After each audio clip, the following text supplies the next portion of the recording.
আমি খুবেই মৰ্মাহত এই ঘটনাটোৰ কাৰণে। তাই বিজে ছোৱালী হাইস্কুলত পঢ়িছিলে, পঢ়ি পেলাই higher secondary Sipajhar higher secondary centre আছিলে। পৰীক্ষা দিব গৈ ঠিক পৰীক্ষা হলত বহাৰ লগে লগেই মানে তাই অত্যন্ত মূৰৰ বিষ অনুভৱ কৰি ঢলি পৰে আৰু সেই মুহূৰ্ততে মূৰ্ছা যায়। ততাতৈয়াকৈ চিপাঝাৰ যিখন আমাৰ হস্পিটেল আছে তাতলৈকে আনে। ডক্টৰে চোৱা চিতা কৰি ইমিডিয়েট গুৱাহাটীলৈ স্থানান্তৰিত কৰে আৰু GMCHলৈ প্ৰেৰণ কৰে।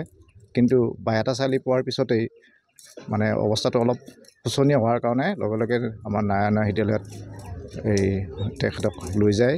লৈ যোৱাৰ পিছত তাতে অকণমান ট্ৰিটমেণ্ট কৰাৰ পিছত আকৌ GMCHলৈ আবেলি সময়ত স্থানান্তৰ কৰে। ডক্টৰে কোৱা মতে ইণ্টাৰনেল হিমৰেজ হৈছে, তেওঁৰ ব্ৰেইনত অত্যাধিক হোৱাৰ কাৰণে হয়তো আজিৰ এই অৱস্থাটো হ'ল। আমি খুবেই দুখিত। তাই বৰ অমায়িক ছোৱালী আছিলে, মেধাৱী ছোৱালী আছিলে, ক'বলৈ ভাষা নাই তাৰমানে, আমাৰ চকু পানী ওলাইছে।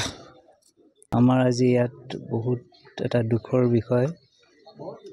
মেট্ৰিক পৰীক্ষাৰ্থী অনন্যা বৰুৱা 16 তাৰিখে প্ৰথম মেট্ৰিকৰ দিনাখনেই মেট্ৰিক কেন্দ্ৰত সোমাই গৈ তেওঁ অচেতন হৈ পৰে। তাৰপিছত তেওঁক চিক বেডত বহুৱা হয় যদিও আকৌ পুনৰ অচেতন হৈ পৰাৰ তেওঁক ডাক্তৰৰ চিকিৎসা কৰা হয় ওচৰতে হস্পিটেলত, আৰু তেওঁলোকে নোৱাৰি পেলাই GMCHলৈ প্ৰেৰণ কৰে উন্নত চিকিৎসাৰ বাবে। আৰু তাত এই দুদিন তেওঁ ICUত ভৰ্তি হৈ থাকিল। চেতনা তেওঁ নাহিল আৰু অৱশেষত কালি ৰাতি 2টা বজাত তেওঁ শেষ হয়, ঢুকায়।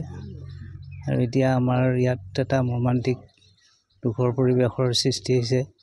ইমান সৰুতে কি হ'ল, আমিও চিকিৎসাটো গম পোৱা নাই কি হ'ল, কেনেকৈ ঢুকাল, কিন্তু তেওঁ মানে অৱচেতন হৈ শেষত গৈ সেনেকৈয়ে তেওঁ হ'ল। ডক্টৰেও চিনাক্ত কৰিব নোৱাৰিলে কি হ'ল।